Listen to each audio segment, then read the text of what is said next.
Dans les troubles musculo-squelettiques, il y a effectivement, les contraintes, les manutentions, l'exposition aux vibrations, les postures contraignantes, mais il y a aussi, l'état de stress et de tension.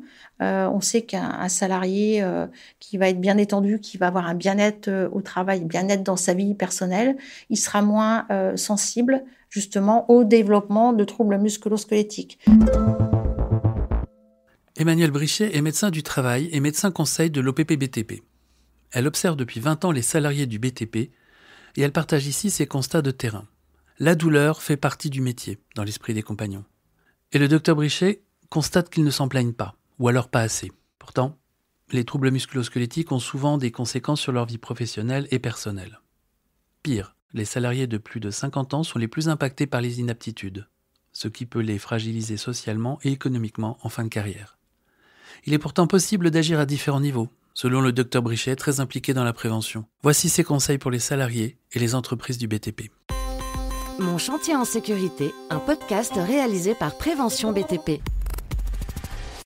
Ça touche de toute façon tous les métiers, tous les âges, parce que effectivement, en majorité, quand même, des gens qui arrivent à 50, 55, mais voilà, au-delà de 55, on a quand même beaucoup de gens qui ont une usure de l'organisme, hein, parce qu'ils ont passé 35, 40 ans sur les chantiers et ils arrivent avec des pathologies articulaires qui touchent souvent le rachis, donc la colonne vertébrale et notamment le bas du dos, les lombaires, avec des lombalgies, avec des lombosciatiques.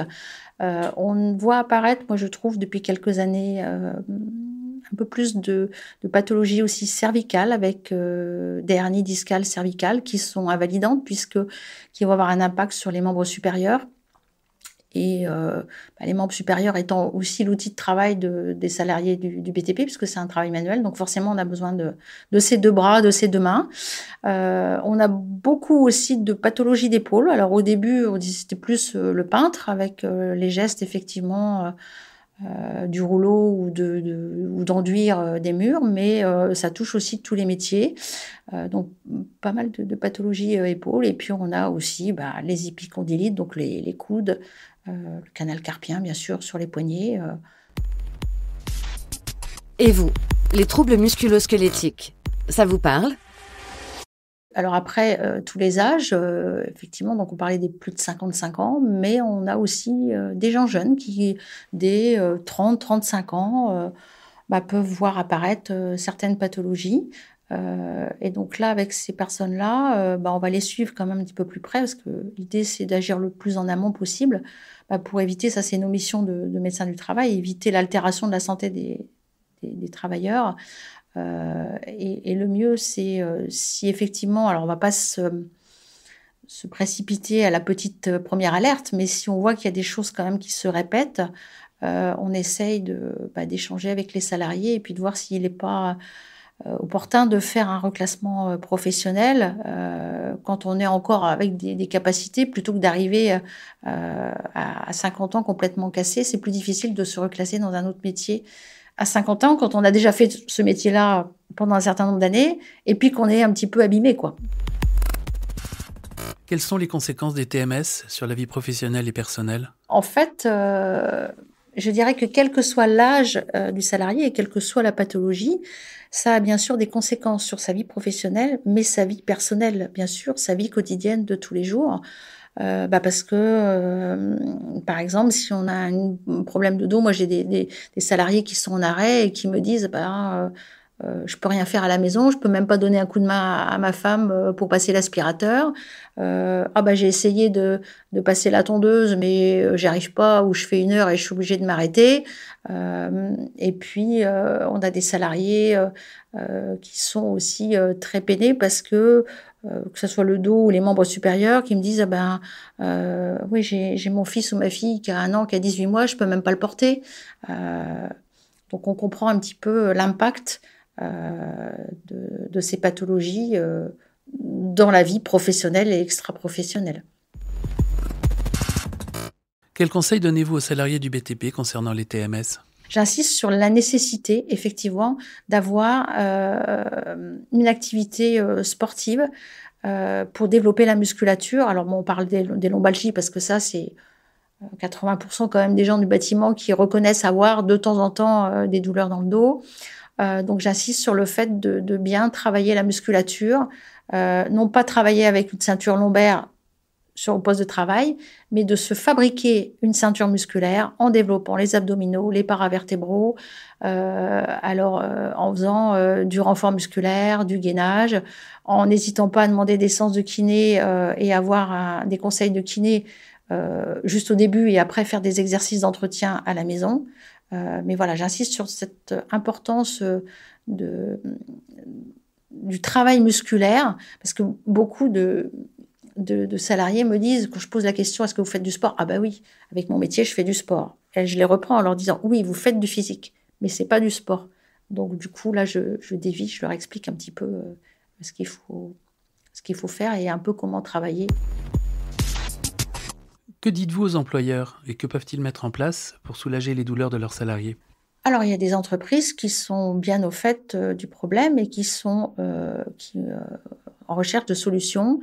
J'ai à l'esprit plusieurs entreprises et une en particulier qui a fait intervenir un coach sportif justement pour leur montrer alors des mouvements d'échauffement, des mouvements d'étirement, qui leur propose même, je ne sais plus, en tout cas peut-être 1 ou 2 séances chez un ostéopathe, donc pris en charge par l'entreprise.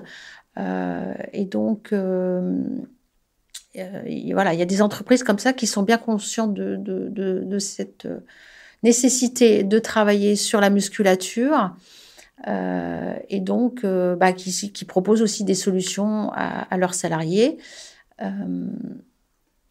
Après, je dirais qu'il n'y a pas que ça, parce qu'il y a aussi déjà avoir conscience du problème et de trouver les solutions. Tout simplement, c'est par exemple aussi réfléchir en amont sur le chantier, sur l'approvisionnement du chantier, sur le stockage des matériaux. Est-ce que si on a une grue sur le chantier, on va pouvoir utiliser la grue le plus longtemps possible pour éviter d'avoir des manutentions manuelles? Et pourquoi pas utiliser la grue quand elle existe? Est-ce qu'on peut essayer de réfléchir au stockage des matériaux au plus près des postes de travail pour éviter que les salariés aient à transporter sur des longues distances des plaques de placo, des sacs de ciment ou d'autres matériaux un petit peu lourds? Donc il y a aussi toute une réflexion en amont importante sur l'organisation du chantier. Je pense que là, il y a beaucoup à faire aussi. Avez-vous d'autres conseils à leur donner, à eux et à leurs chefs d'entreprise? Il faut aussi qu'ils aient une hygiène de vie, c'est-à-dire quand même attention au surpoids, à manger équilibré, parce qu'il faut des fruits, des légumes, des vitamines. C'est important aussi pour notre organisme. Il faut avoir un sommeil correct.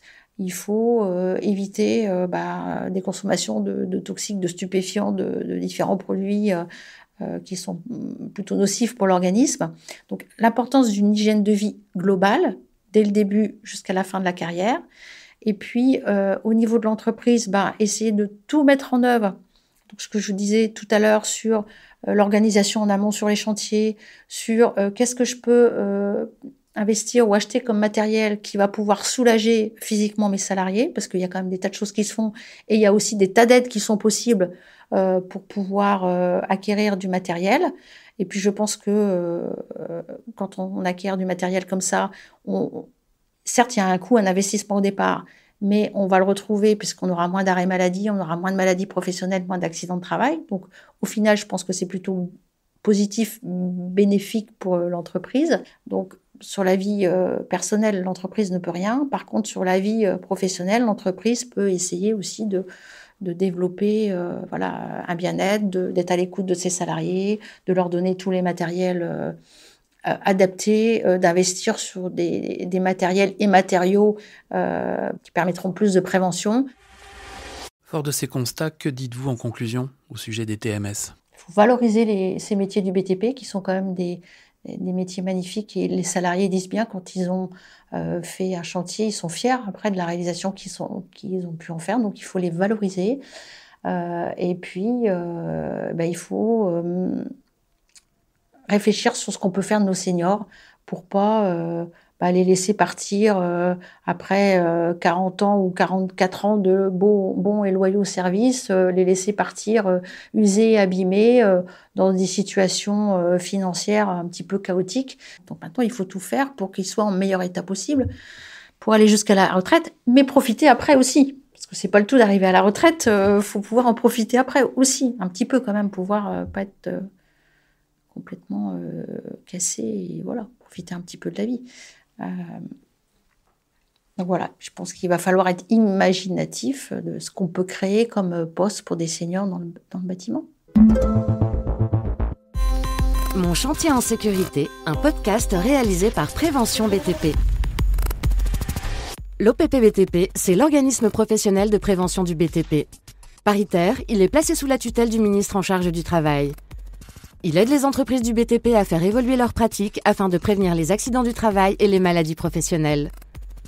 C'est un service gratuit rendu possible par les cotisations des entreprises.